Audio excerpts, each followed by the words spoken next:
Hey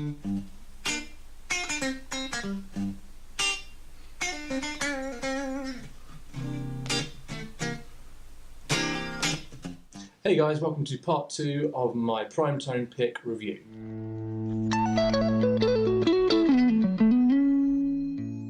So, some of you may have seen the video I made a few months ago regarding Primetone picks, specifically this Primetone pick, this massive, great big, thick 5mm beauty.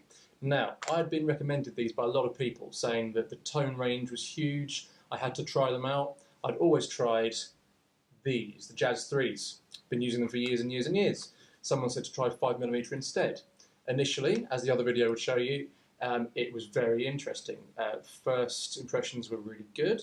I thought I'd give it a crack. So here I am a few months later, I forget the exact date, and I wanted to give you a bit of a rundown as to what I'm thinking now. So, firstly, let me just say, this is just my opinion. This is something I've found for my style, for my approach to guitar playing. This is not a blanket for everybody. Everyone's going to find a pick that suits them, suits their style, suits their attack, suits their fingers. You know, the amount of variables that we have as guitar players. This is just my personal experience. So I've got a lot of things to say about the 5mm Primetone, but to save boredom on your part, I'm just going to give you the headlines. Main headline for me, I'm not using it anymore.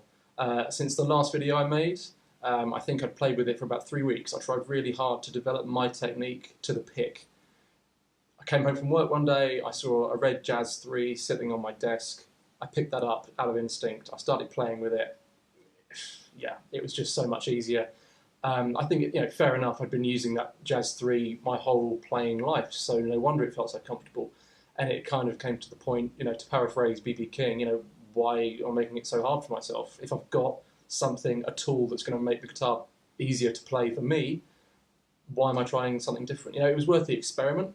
But I just, after that moment, I thought, you know what, just not going to use it. So that's the main headline for me. And since then, it's been sitting on my side, this one. I've picked it up a couple of times just to try some warmer tones when I've been recording, just to get some variety. You know how these things are. You're always looking for something new to give you a certain sound. But yeah, ultimately, I don't use it anymore. That's the main headline. Other headlines to mention, it hasn't worn at all. I used it pretty consistently for about 3 weeks. Gigged with it a couple of times, and it hasn't worn. It's a solid piece of plastic. It's not going anywhere. So that's a really positive thing about it, if you can say. Also, grip-wise, never dropped it. That's a silly thing to say, but when you're a gigging musician, you don't want to be dropping picks. So this one always stays where I want it to stay. Even when I'm playing, there's no slippage in the fingers. Once it's there, it's locked in. So that's a bonus as well. The other thing I wanted to mention as a headline is some of the sounds you get from this. Now, a problem for me was a clunky sound that sounds a bit like this.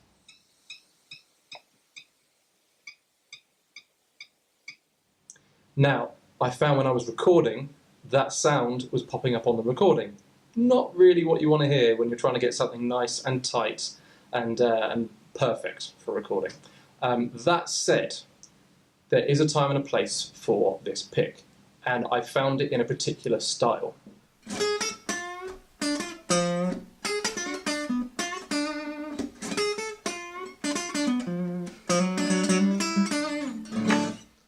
Yep, gypsy jazz, acoustic playing where you want to really dig in. That's what I've been using this pick for. If I pick the guitar up and I fancy a bit of Django, this is the pick I go to. It's great for that. You can get more out of that than you can from the Jazz III, in my opinion. It's also worth mentioning that Django Reinhardt himself used a piece of tortoiseshell back in the day, probably as thick as that, even thicker maybe.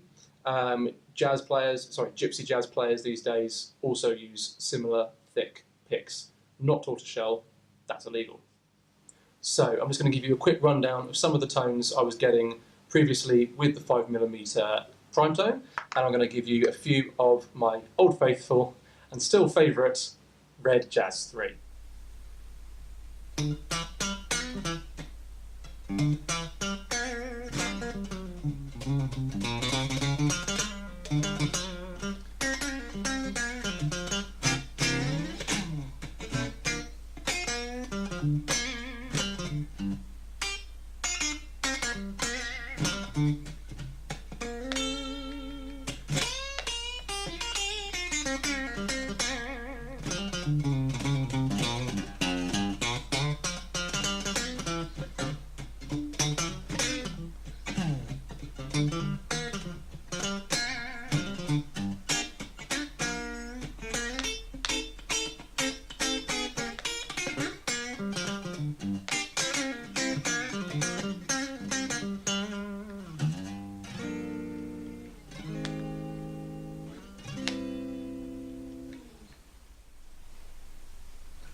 So there you go, guys. In a nutshell, Primetone is a good pick for certain styles, in my opinion. I will still have it available for when I want to play a certain way, but the Old Faithful, the Jazz 3, is my pick of choice. Always has been, always will be. I don't know. We'll soon find out. If you've got any suggestions of picks you think I should try out on my little quest to discover different sounds, etc., please let me know. Message me, put a comment below.